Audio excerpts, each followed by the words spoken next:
Hi, and welcome to Dr. Vanderveen's AP Chemistry podcast. Tonight we're talking about the ideal gas law. Now, the ideal gas law is really the granddaddy of all the gas laws. It's the gas law to know. So our objectives for tonight are to learn about the ideal gas law and discuss applications of the ideal gas law. There are several problem types that we can only do with the ideal gas law. The other gas laws don't let us do them. And then we, of course, need to solve problems. Be very good at the ideal gas law. So let's start with the equation. We know that PV equals nRT, and this is our statement of the ideal gas law. Now, what this does is tie together all the other gas laws. If you think about Boyle's law, that pressure and volume are inversely related. If you think about Charles' law that says that volume and temperature in Kelvin are directly related.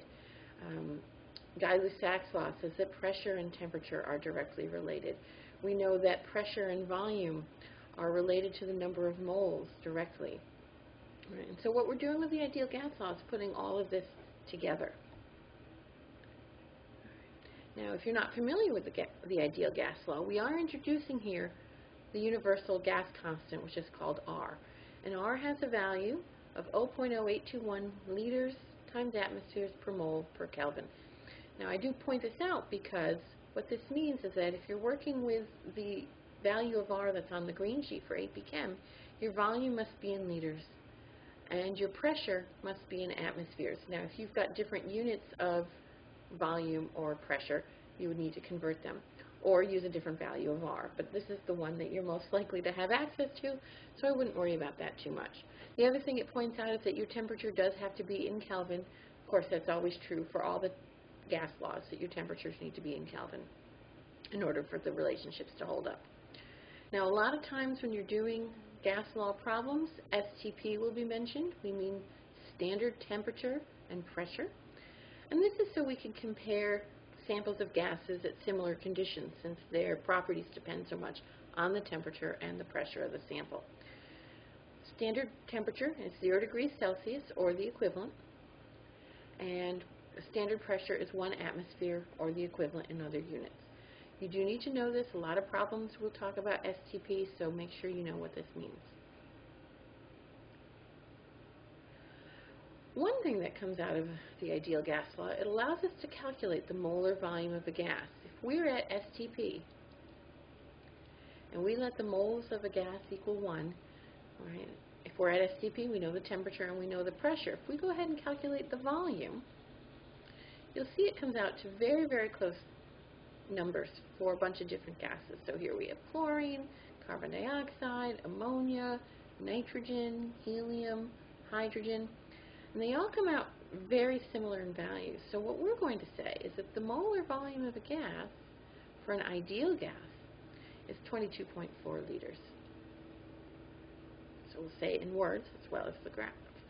At STP, 1 mole of an ideal gas occupies 22.4 liters. Now, what we mean by an ideal gas is that it obeys all the tenets of kinetic molecular theory. And I'm going to talk about that in a separate podcast.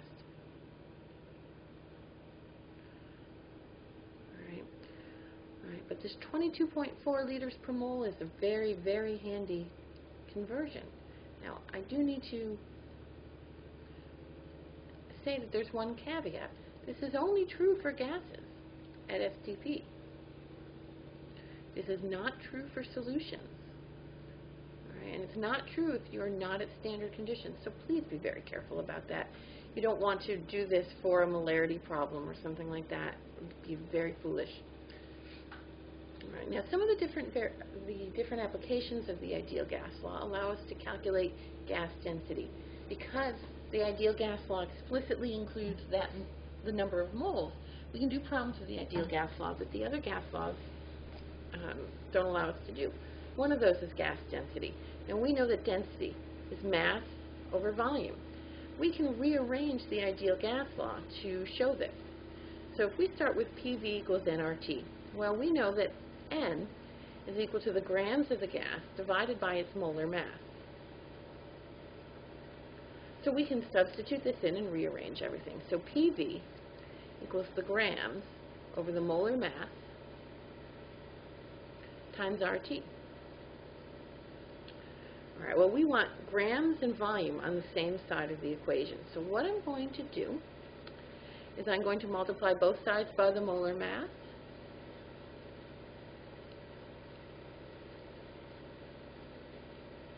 And I'm going to divide both sides by RT. And divide both sides by V. And the reason I'm doing this is this is going to give us what we want. All right? So the molar mass, let's see, the V's cancel on that side. RT's cancel on this side. All right, molar mass cancels here. All right, I think that works. So this gives us that the molar mass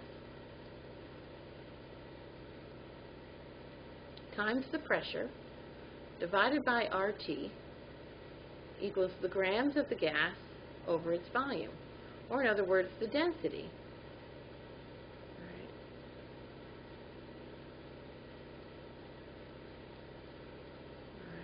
So this is one way you can approach doing gas law problems. Now, please don't take this to mean that you need to memorize this as a separate equation. You can derive it when you need it. There are other ways to handle this as well. If you think about, let statements, let the number of moles equal 1 mole, and therefore you can find the mass from the GFM, etc. So there's more than one way to do gas density problems. But it doesn't mean you have to memorize this as a separate thing. I don't want you to think that. You do get to the answer, however you choose to do that. Another thing we can do with the ideal gas law is to calculate the molar mass. Now, we recently did a lab where we calculated molar mass by vapor density.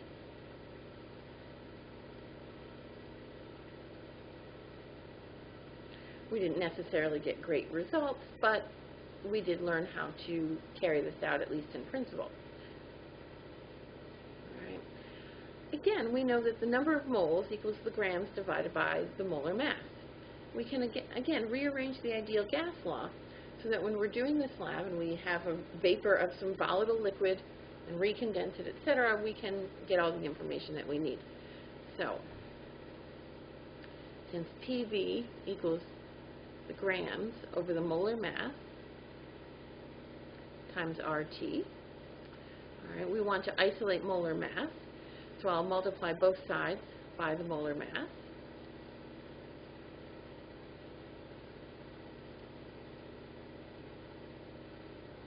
All right. And then if I divide both sides by PV,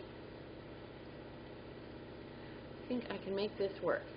All right, because PV's there cancel, the molar mass there cancels. All right.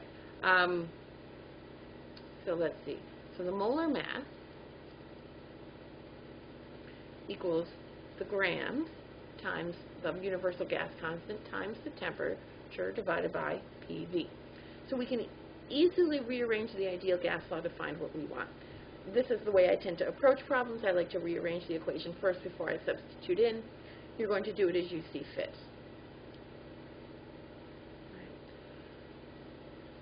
Now, with the ideal gas law, we can also do gas stoichiometry problems when we're at non-standard conditions.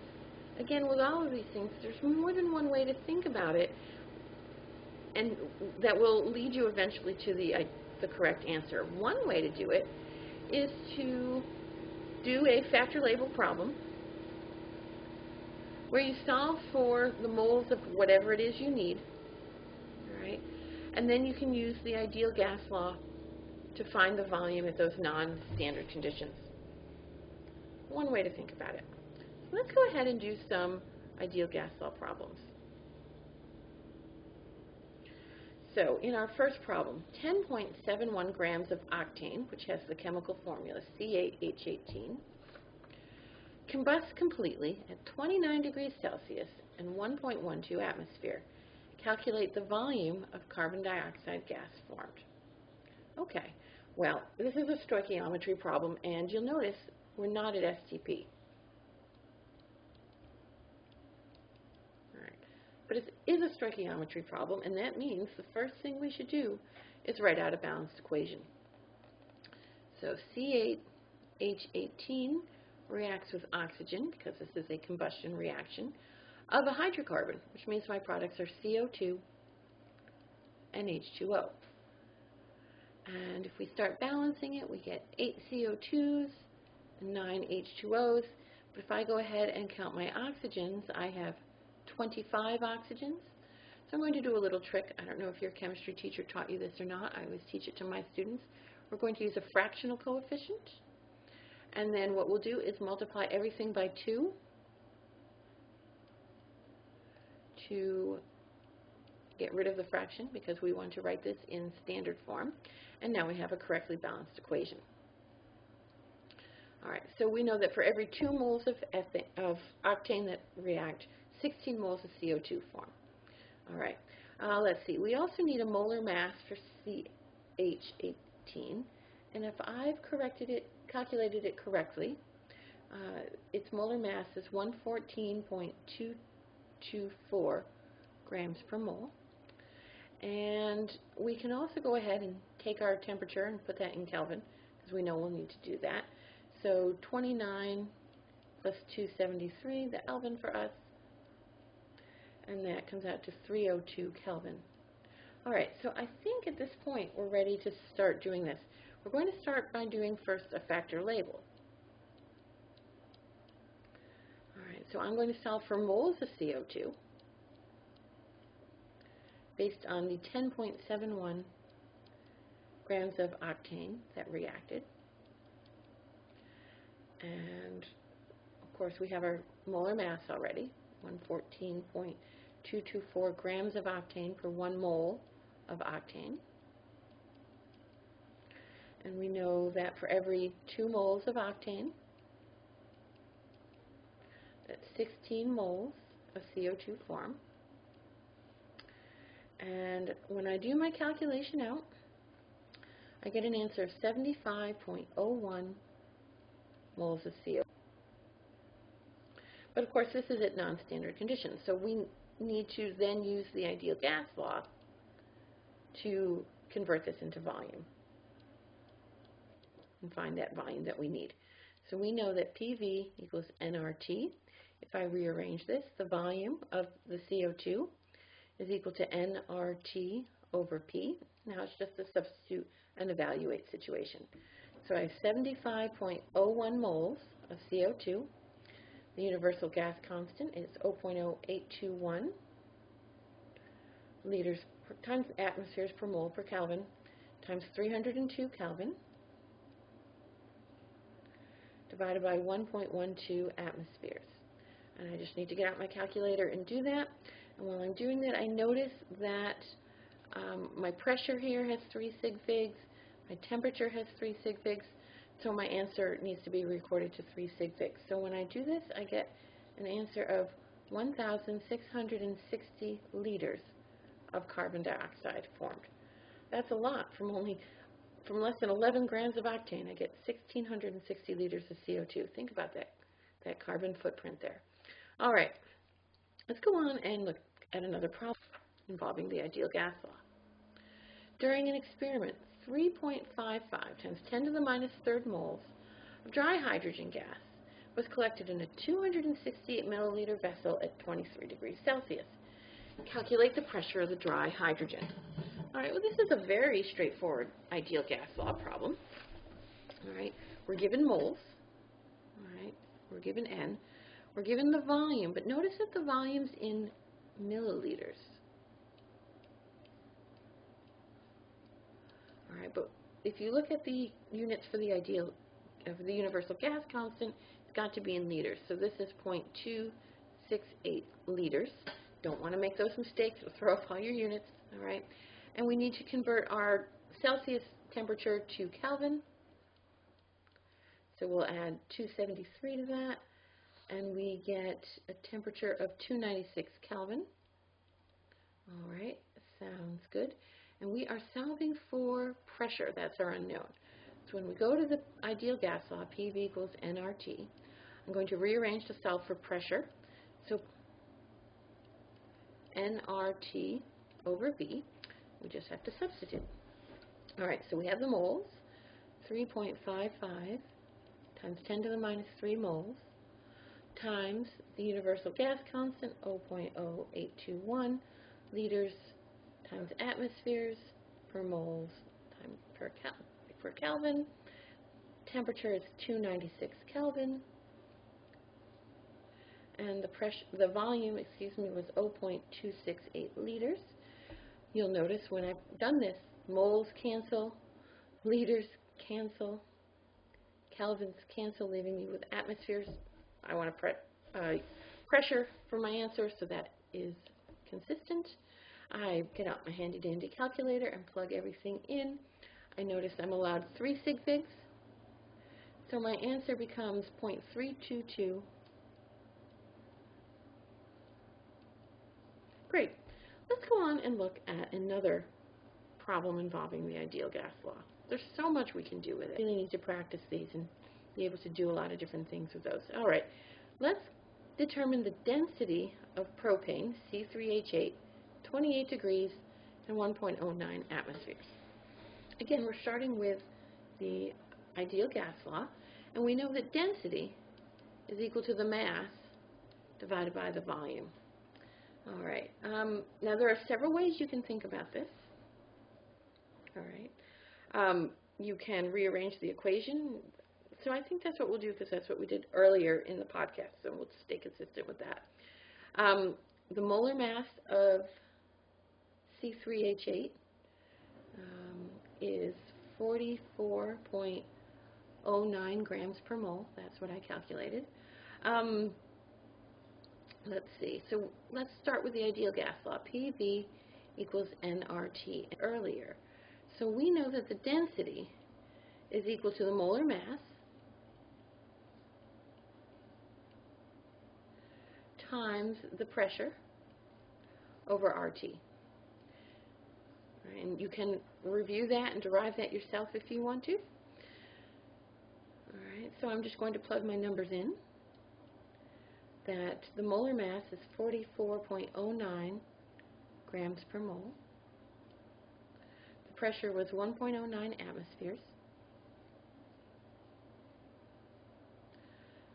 R never changes, 0.0821 liters times atmospheres per mole times Kelvin.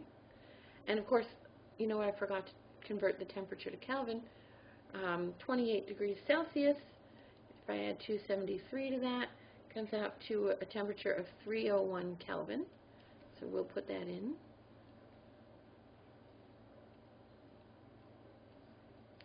And again, get out your handy-dandy calculator. And I got an answer of 1.94 grams per liter. Excellent. Let's go on and do one final problem. There's just so much to do with the ideal gas law. It's really one you need to master. The density of a gas is 1.56 grams per liter at 45 degrees Celsius and 0.952 atmospheres. Calculate the molar mass of a gas. All right, well, let's just do some conversions so we don't forget. 45 degrees Celsius, all right, would be, if we had 273, comes out to 318 Kelvin. We know that density is mass over volume, and we know PV equals nRT, so we can use all of this. Let's see. You know, I'm thinking how we might approach this, and there's more than one way. But I'm thinking, what if we let the volume of the gas equal 1 liter? And then from the density, we would know that we would have 1.56 grams of the gas. Yeah, I think that's going to work. Let's do that.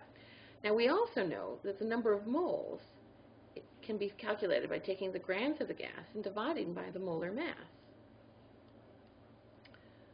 So what we'll do is we'll substitute that back into the ideal gas law. All right, we'll take this and put it in for N, and I think we'll be good to go from there. Just some rearrangements. All right, so we can say then that PV is the grams divided by the molar mass times RT. And we can rearrange that to say that the molar mass is the number of grams times over PV. All right. And then we can just substitute and evaluate. So we said, okay, since we're letting the volume be 1, we have 1.56 grams. R, of course, is a constant. And the temperature we said was 318 Kelvin. And the pressure was 0.952 atmospheres. And we had 1 liter. All my units are going to cancel out. When I do the math, I get an answer of 42.8 grams per mole. I should mention, I just made this problem up and made up all the numbers, so I couldn't tell you what gas this actually corresponds to. And I have 3 sig figs because I had 3 sig figs in my pressure and 3 sig figs in my mass, so that's really where that's coming from. I hope you found this helpful, and we'll talk another time.